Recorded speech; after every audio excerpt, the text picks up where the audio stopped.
মুখ্যমন্ত্ৰী ছাৰে বহুত সহায় কৰিছে। আমি তাৰ কাৰণে ছাৰক ধন্যবাদ।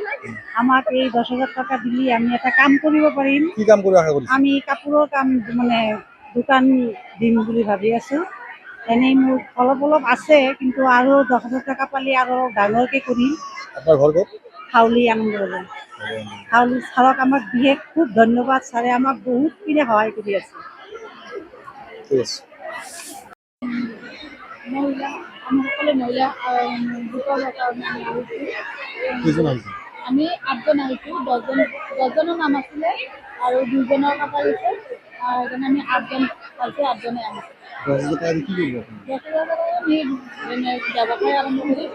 মইতো দিয়া আছোঁ বেম্বু কাটিং যে সেইটো দি আছোঁ, আৰু বাকী বেলেগ বেলেগ কৰিব।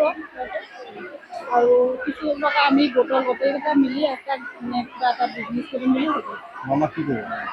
মামাক কি কৰিব? মামাক বহুত বহুত ধন্যবাদ। আমাৰ ইমান আগবঢ়াই আছে, বহুত বহুত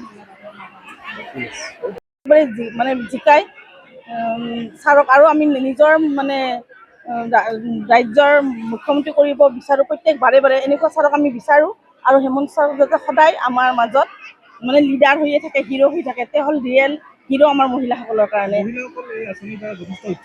হৈছে বহুত উৎসাহিত হৈছে। বহুতৰ কাৰণে মানে এইটো বহুত ভাল লগা। মহিলা ইমান আগবঢ়াই দিছে, ইমান কামৰ কাৰণে উদ্যমিতা মহিলাসকলক বহুতেই ভাল লাগিছে।